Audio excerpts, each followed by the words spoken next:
Previously on my Saturn Return Diary. We're going on a road trip. We drove to Caporal, which is a national park about 4 hours away from Victoria. Overall, I was just really excited to be able to spend some time in nature. We did get into a car accident on our way back from our trip. I'll be sharing more about what happened and my recovery process in the next video.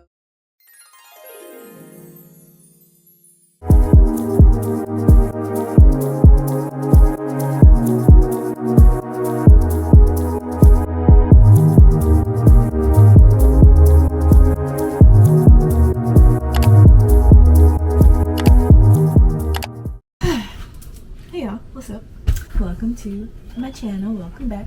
I just wanted to do a quick sit down to just talk how I'm doing after the accident, and I was debating including that in the vlog or ending the vlog that way, but I feel like it was important to because that's life. Life be lifing. It's the ups and the downs.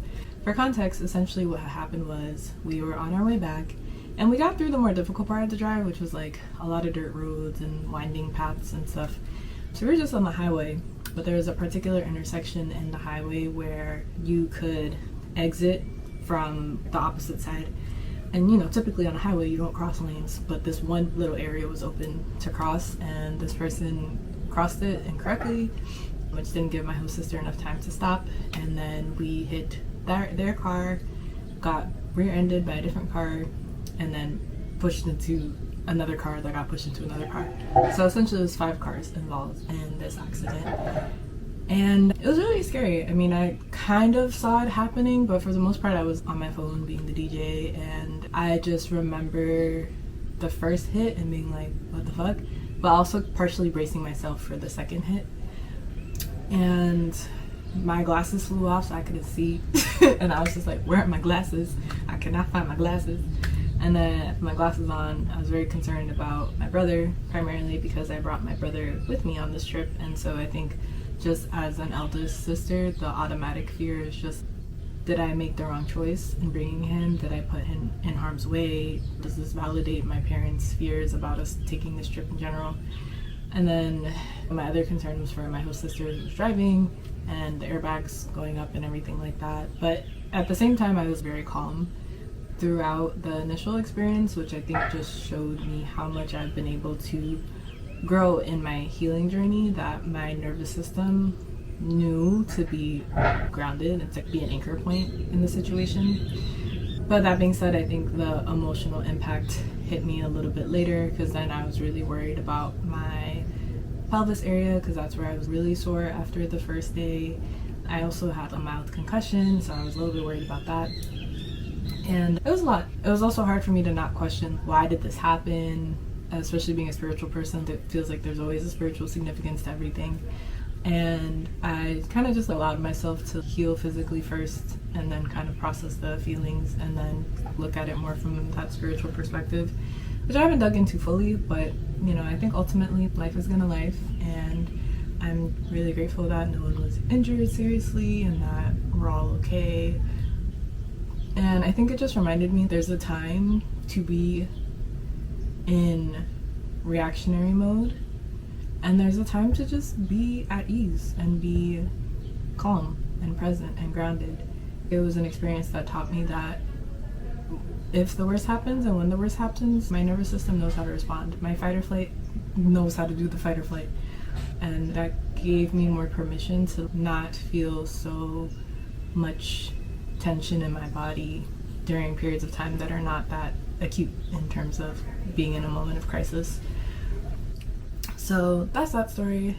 Again, I spent most of last week just going back and forth with the doctor, which brought up a lot of my health anxiety as well, because I just, as a Black woman, have a hard time trusting doctors. But even that, I think I'm realizing there's always a middle point between, you know, trusting what a healthcare professional says outright, trusting your own sense of, I need to look into this further, and then finding the middle ground of being grounded in your own inner authority. And so I went through that process, didn't fully trust the doctor. I went to my nurse friend and I was like, hey girl, this is what happened. Is there anything else I should be worried about? Messaged my doctors back home. So with all of those components, I feel pretty okay for now, and I'll definitely go get more checkups when I get back.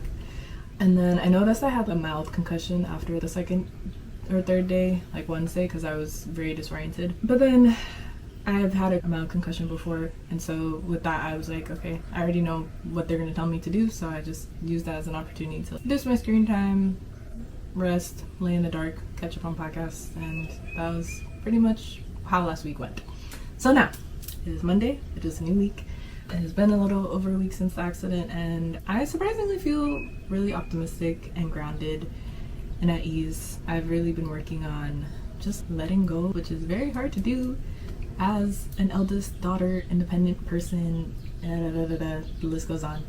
But the mindset that I'm in right now is that if I've been doing certain things a certain way my whole life and it hasn't been working and it hasn't produced the result that I want, it's time to try something new. So we're gonna try this letting go of control thing that people are always talking about and see how it goes.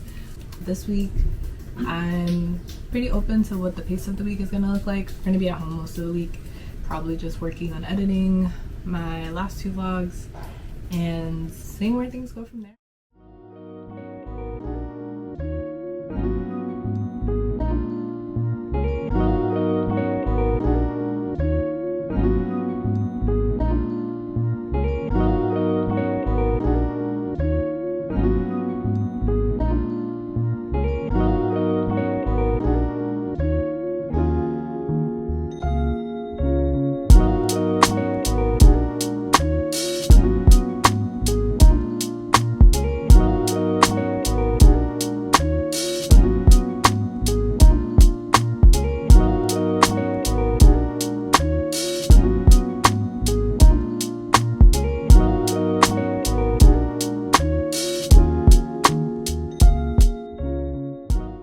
I just finished coloring a little bit. I'm still trying to do that one creative thing in the morning before I jump into work.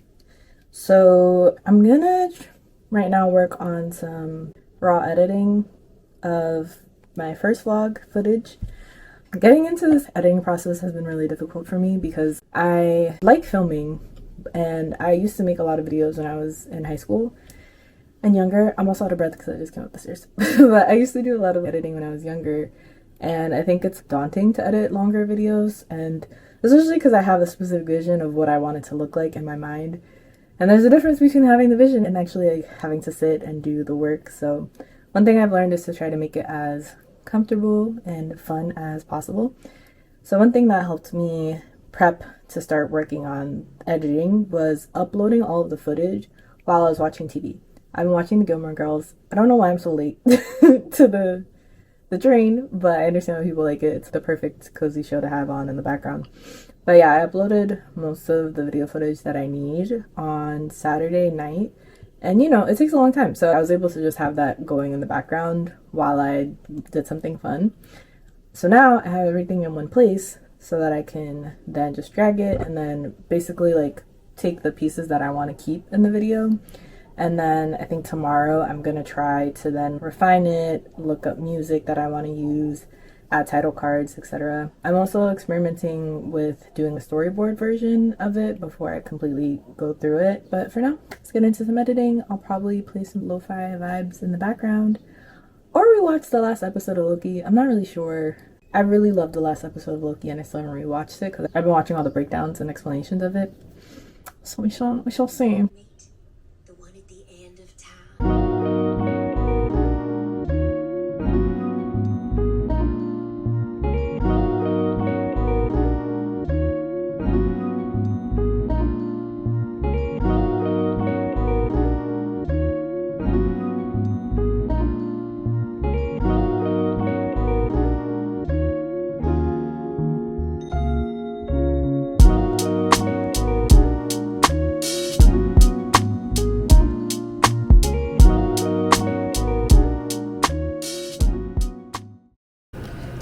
About 3-ish, 4-ish hours later, both videos are uploaded and structured and everything.